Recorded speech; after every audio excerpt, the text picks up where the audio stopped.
I've been having some discussions with a non-Christian family member who says that most faith comes from a place of fear. Do you think this is true?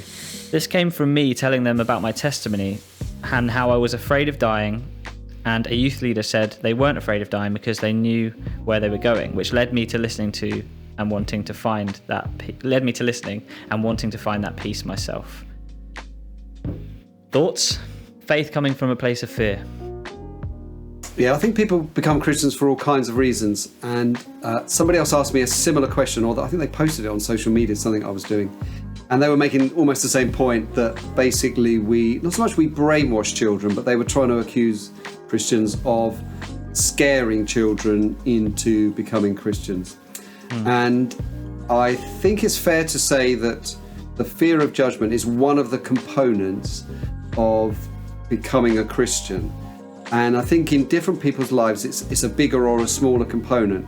For some of us, it's the beauty of Jesus himself in his character, or it's the sort of compelling beauty of creation that makes us realize there's the designer and makes us want to know the designer. You know, there's something kind of scientific that leads us there. Sometimes it's specifically kind of understanding about the cross as the sort of first thing we ever understand, and seeing the kind of love of Jesus there. So I think there's kind of lots of ways in. I think fear is a component, but being afraid in the right way is a good thing when it comes to God. And what the gospel does is turn our sort of runaway fear to an honouring kind of fear. But yeah, that's my kick-off comments. Mm-hmm. Well, I mean, turn it another way is if we believe that God created all, and things are fallen and broken, then we're going to expect in people that to feel that sense of brokenness. Yeah. So, I was reading yesterday, just something else, a non-Christian kind of psychotherapist, and he talks about the 4 givens that actually all humans have. One is the fear of death. One is just being alone. One is a sense of meaning. One is a sense of the ultimate freedom. Now, if a non-believer is recognizing that within the humanity, as he looks out and works with people, that there are those kind of 4 fundamental givens, you know, we can look at that from a Christian perspective and say, well, of course, that's obvious, because you're made for a relationship with God. So without that, you are going to feel that sense of aloneness. You were created for life, and that was robbed, so you're going to fear death. So if a non-believer can fear that, I don't think it's a problem to say that actually Christianity is beginning to answer the big problems that the world and that every human being feels, experiences. There's no human being that does not fear death to some degree, or doesn't fear being alone, or doesn't fear living a life of utter meaningless. Now, if a non-Christian can do that, so in one sense, what that person is saying is, yeah, that's right, because what they're recognizing is the brokenness of this world, and therefore, but what they're not being able to do is connect up and kind of, faith is some kind of delusional answer to that problem, rather than seeing actually it's a sense of making them whole and as they should be.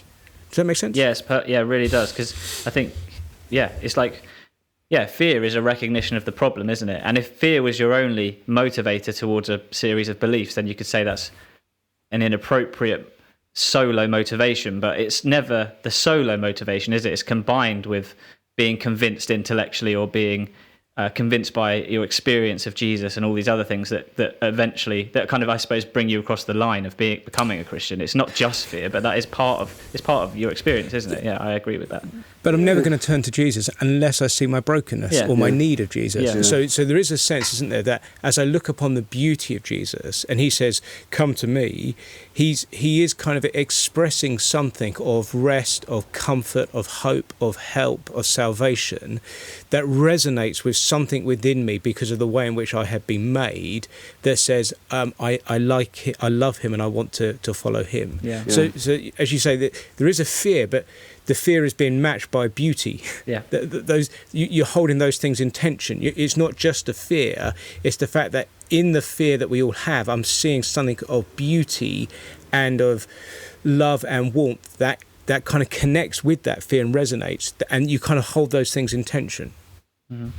Yeah, and I think Jesus himself talks to people in different ways. Sometimes he talks about judgment, and sometimes he talks about his forgiveness, or the life he offers of rest, or Talks about coming under his lordship. So there's lots of different ways that Jesus teaches.